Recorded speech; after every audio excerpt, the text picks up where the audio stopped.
लोगों ने अपनी ऊर्जाओं का इस्तेमाल करना दूसरों को नुकसान पहुंचाने के लिए सीख लिया है। ये सबसे गंदा कर्म होगा। आप कभी इसका दुरुपयोग मत कीजिए। आप में से कुछ लोग सोचेंगे कि किसी को ठीक करके आपने एक बहुत महान काम कर लिया। अगर अपने जीवन के हर पल आप ऐसे हैं तो आपने अपनी कर्म पहेली को 90% सुलझा लिया। बाकी बचे 10% के लिए मैं हूं।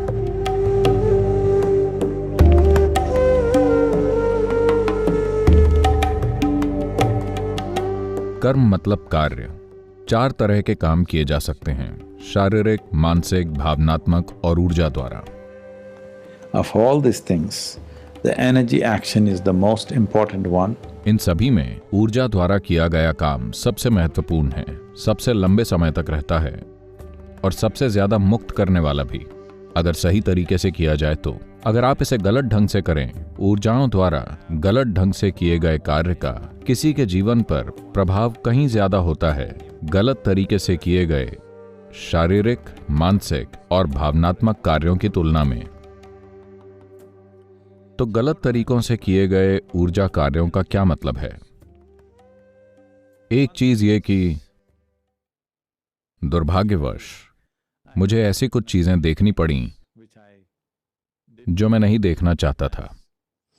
Certain people trying to misuse कुछ लोगों ने, जिनकी ऊर्जाएं थोड़ी लचीली हो गईं, कुछ खास तरह के योग अभ्यास से या खास तौर से किसी एक विशेष दीक्षा से उन्होंने उसका गलत उपयोग करने की कोशिश की। ऐसे कुछ ओवर स्मार्ट लोग हैं। जब आप उन्हें दीक्षित करते हैं और जब यह हाल ही में हुआ हो और वो ऊर्जा से फूट रहे होते हैं, तो वो इसका इस्तेमाल किसी और चीज के लिए करना चाहते हैं। वो इससे किसी पड़ोसी को इम्प्रेस करना चाहते हैं या कुछ पैसे बनाना चाहते हैं या और किसी चीज के लिए जिसे उनकी खुशहाली के लिए भेंट किया गया था। उन्होंने उसके इस्तेमाल की कोशिश किसी और चीज के लिए की। या एक बेहतर उदाहरण यह होगा, देखिए, आप किसी नकारात्मक काम को कई तरह से कर सकते हैं। एक तरीका यह कि आपने यहां बैठे हुए सोचा कि किसी को जिसे आप पसंद नहीं करते उसे मर जाना चाहिए या उसे आप कैसे मारें, ये तक सोच लिया। इसका आप पर एक स्तर का प्रभाव होगा। एक दूसरे स्तर पर आपने बस सोचा ही नहीं, इसके साथ एक तीव्र भावना भी जोड़ दी। अब इसका आप पर कहीं ज्यादा प्रभाव होगा। आपने इस विचार और भावना पर सच में काम कर डाला। अब इसका आप पर और भी ज्यादा गहरा प्रभाव होगा। अब आप ये समझ रहे हैं कि अगर आपने ये चीजें की तो इसके परिणाम होंगे। तो आपने एक नया तरीका खोज लिया। आपने किसी ऐसे को ढूंढ लिया जो कुछ खास तरह के ऊर्जा कार्य करेगा जिससे कि ये आदमी जिसे आप पसंद नहीं करते मर जाएगा।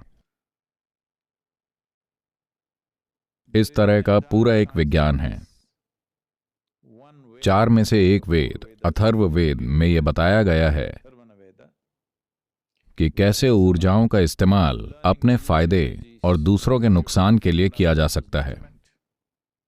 आपने ये शब्द सुने होंगे, जैसे काला जादू, वूडू और पिल्ली शून्यम या जो भी आप इन्हें बोलें, जहां लोगों ने किसी को नुकसान पहुंचाने के लिए ऊर्जा का गलत इस्तेमाल करना सीखा है। एक बार आप किसी और पे ऊर्जा के स्तर पर प्रभाव डालने की कोशिश करते हैं अपने किसी फायदे के लिए, अब ये सबसे गिरा हुआ और गंदा कर्म होगा, क्योंकि इसका प्रभाव आप में बहुत गहरा उतरेगा, क्योंकि आपने इसे करने के लिए अपनी ऊर्जाओं का इस्तेमाल किया।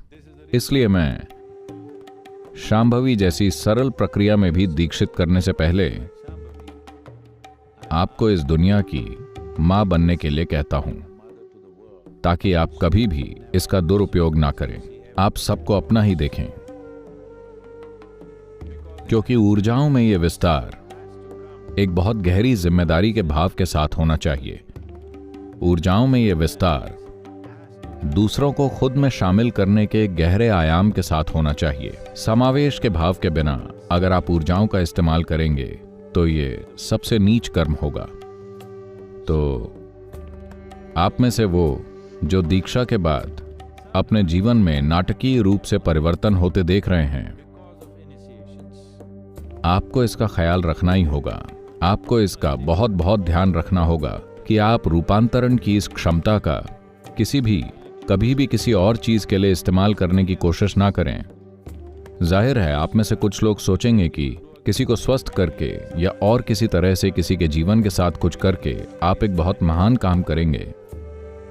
नहीं, यह सबसे गंदा काम होगा, क्योंकि जब आप ऊर्जाओं के इस्तेमाल की कोशिश करते हैं पर अभी भी आप में गुस्सा बचा है, अभी भी You are capable of drawing boundaries of what is you and what is not you, what is yours and what is not yours. आप सीमाएं खींचते हैं कि आप क्या हैं, क्या आप नहीं हैं, क्या आपका है, क्या नहीं है। जब ऐसी चीजें अभी भी बची हैं तो आपको कभी भी ऊर्जा के स्तर पर कुछ भी करने की कोशिश नहीं करनी चाहिए, क्योंकि ऐसे किसी कार्य का प्रभाव बहुत बहुत गहरा होगा। इसलिए शांभवी जैसी बुनियादी प्रक्रिया में भी दीक्षित होने के लिए आपको इस दुनिया की मां बनना चाहिए, और ये आपके कर्मों को परास्त करने का भी एक बेहतरीन तरीका है। अगर अपने जीवन के हर पल में आप समावेश के इस भाव के साथ जिएं जैसे आप सारी दुनिया की मां हैं, और ये भेद ना करें कि क्या आपका है और क्या आपका नहीं है।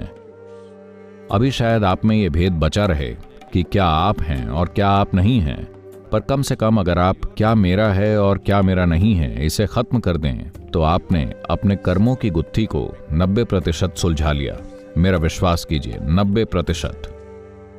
कर्मों के सभी आयामों में से आपने 90% सुलझा लिया। बाकी 10% के लिए मैं हूं।